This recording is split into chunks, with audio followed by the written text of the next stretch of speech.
And then when you do this, all these people come and your life is full of color. But don't tell these kids you have magical power. Just say, I'd rather not tell you how I do it. Okay? Right. So I read of a girl in Reader's Digest, 16 years old. She said, I was about to get in an airplane. Something came over me. I don't know what. I didn't get on. It took off and crashed, and 150 people were burned. And Jesus saved me. I read that. And she was going to speak at the Hollywood Presbyterian Church. It was about 40 odd years ago. So I went there and I heard her speak. And the whole church said, amen. You know, when she got, God bless you. So I walked right up to the pulpit, took a chance. I said, did you ever consider the fact that he may not have wanted you, he may have wanted the 150 people? So she felt sheepish, and the whole congregation fell silent. And I waited outside just to see what would happen. And they shook my hand. They said, you know, I was thinking myself only, which is good, you know. People always do that. They say, oh, the Bill Ashton, their kid comes out alive. And Jesus saved them, you know. And then they say, God so loveth the world that he gave his only begotten Son, that others might have eternal life and not perish. He can do this, make all the Jesus he wants to. When you send your brother to war, he's gone. You can't bring him back. So God makes no sacrifice. Not only that, the Christians said they saw him rise up and go back to heaven. So what's a sacrifice? And when God said, let there be light, who the hell was he talking to? So the stories are awful. I don't read the comic strips. I read the Bible. Because it's a ridiculous story. If Noah had to take 2 kinds of every animal, where did he get the polar bear? Assuming he got them, the boat would have to be 1.5 miles long, and all the shit who would clean it up. You know, it's just a terrible story. So everything that you read in the Bible is just terrible, trash. And if you equate that with God, you have no respect. You know, so even Carl Sagan, nice guy, wrote a book, and he tried to raise money to communicate with extraterrestrials. Are you familiar? Trying to get money for these antennas. Now let's consider extraterrestrials. Let's say anything that can fly 100 billion light years through space is not like us. They don't want to meet your president. You know, he's an asshole. Now the Democrats can't talk to Republicans, husband and wife. How the hell are you going to talk to extraterrestrials? You know what I mean? So all the assumptions, all the movies on the future, killing each other with laser beams, this isn't the future. And God is a psychopath, according to the way men describe him. So when you leave here, if you say, I don't want to get involved, then you're going to live in a world of war, hate, hatred, crime. Get involved. Talk to people. Talk to your group. Show them our tapes, our videos, our books. Because if you don't do that, nothing will happen. Tell them about the memory medal, or show them if you photograph it. And then tell them about memory materials. I want to show you something else, so you learn not to take my word for anything. This is called, it's been dropped many times, it's called a light pipe. It's a form of fiber optics, okay? Now in the old days, let's get one page of dark lettering. You'll find one of those printouts. In the old days, they used to drill a hole in a person's head if they had a brain tumor. Only one doctor could look in that hole, and you have to get out of the way and let the other. This gadget brings the brain tumor up to the top, so you can take this lettering and see it from any angle. It's damaged now. You understand what I mean? So if you made them very long, and there was a broken machinery, you can stick it down in there and see the broken gears without taking it apart. Do you understand this? So any doctor from any angle can see the tumor. Or if they make a small tube and run it through your anus up into the end, you can see the tumor. It's right at the end.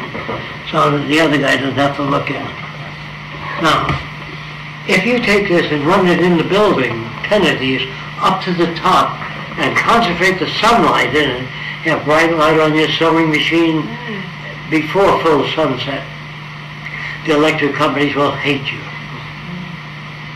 There's not a thing you can do somebody won't hate you for. So I said to myself years ago, I said, Jacques, how are we going to change the world? They all think differently. Different nations have different value systems. So it was at that time I said, I'm going to join the Ku Klux Klan and see if I can turn them around. So I joined the Klan in Miami and dissolved it in a month and a half. Then I joined the White Citizens Council. They hate foreigners. I dissolved that 1 month alone. Then I asked a question. I said, who are the most backward people in New York City? Now, I don't know who they are, but people told me there was an Arab colony on Atlantic Avenue in Brooklyn. And I said, well, what's so backward about them? They still believe the earth is flat, this group. So I said, boy, that'd be a good challenge. If I can't turn them around, the system won't work. So I called up and found out who was in charge, a guy named Elbaz.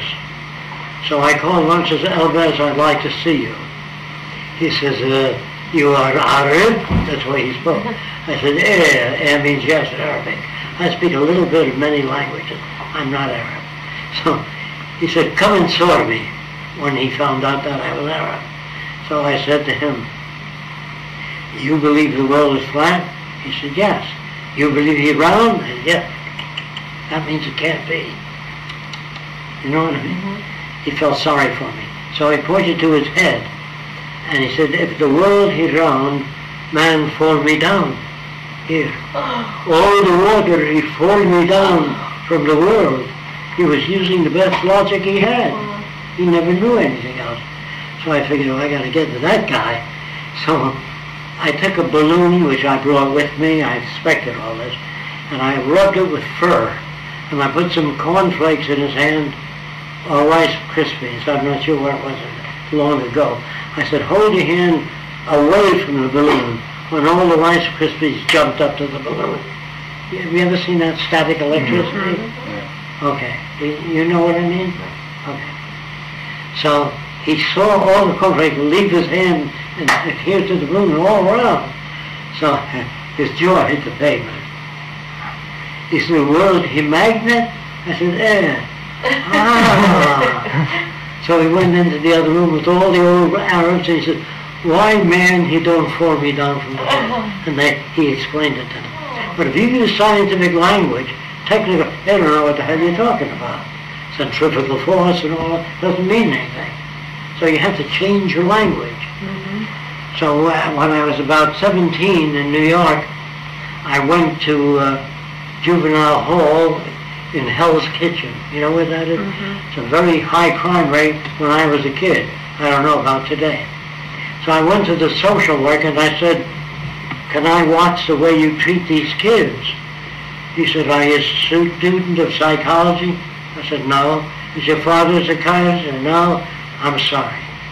I said, it's very important for me to watch. I tried to plead with him. He said, you can stay in my office and look to a half-silvered mirror. You know what that is? One-way vision. So I watched him with the kid. Now this is something you may or may not know. The kids in the old days used to make guns out of water pipe. Did you know that? Called zip guns. They'd buy plumbing pipe and they'd make their own guns and they killed people with it. Today the kids buy them ready-made. Apparently they can afford them.